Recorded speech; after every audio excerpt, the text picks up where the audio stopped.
Hi mga kabady, isa na namang food chain ang ating i-review at ito ang Amber.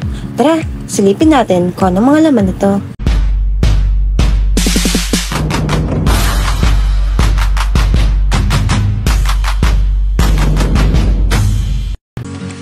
Hindi ko alam kung magkano ang set menu nito dahil ito ay free food lamang ng aming boss dahil sa kanyang 60th birthday. Thank you, Boss Edward! So, eto yung mga laman. Pansit, barbecue, pichi-pichi, chicken lollipop, at lumpia. Ang Amber ay kilala sa kanilang masasarap na pansit palabok at spaghetti. Ngayon, titignan natin kung pati ba mga pagkain nila dito ay masarap din ba. Unahin na natin tong barbecue. Kung nakikita nyo, pure meat siya. Wala siyang taba sa dulo. Tapos, ito lang yung kanyang sauce sa lahat ng mga pagkain dito. Marami na rin palang sinaserve na pagkain ng Amber bukod sa mga pansit. Sa mga handaan, kilala talaga to. Medyo natitigasan ako sa barbecue niya.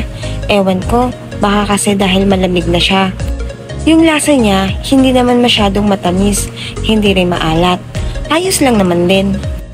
Bagay na bagay sa kanin. Actually, walang kasamang kanin tong meal na to. Kasi kapag daw mayroong rice, wala na daw kasamang pansit. Well, for me, ang masasabi ko dito sa barbecue, meron pa namang mas masasarap na barbecue sa ibang mga food chain. Pero okay na rin naman tong barbecue na to, malaman siya. Ngayon naman, itatry natin tong pork lumpia nila. Mataba yung pork lumpia nila, sana siksik yung laman.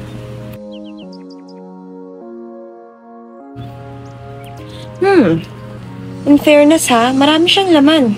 At saka masarap. Iba-iba talagang lasa ng mga lumpia. Depende talaga kung ano yung nasa loob. At yung lumpia ng Amber, gusto ko siya. Kasi malasa siya.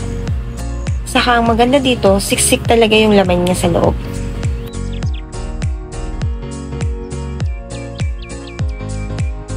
Ngayon, itatry naman natin yung kanilang chicken lollipop.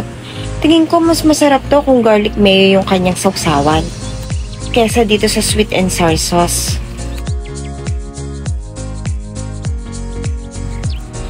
Malaman din naman yung chicken niya. Ayos din naman. Pwede na rin. Pero para sa akin, mas masarap nga talaga kung garlic mayo yung kanyang sausawan. So eto, itatry naman natin yung kanyang Mickey bihon na pansit. Ang madalas na ino-order sa Amber is spaghetti o kaya pansit palabok. Parang bihira ang pansit bihon. Ang masasabi ko dito sa pansit bihon, ayos din naman, malasa rin naman, sarap din naman, pwede na rin. Hindi kasi ako masyadong mahilig talaga sa pansit eh. Pero marami na rin yung serving niya. Kaya mabubusog ka na rin talaga kahit wala kang rice.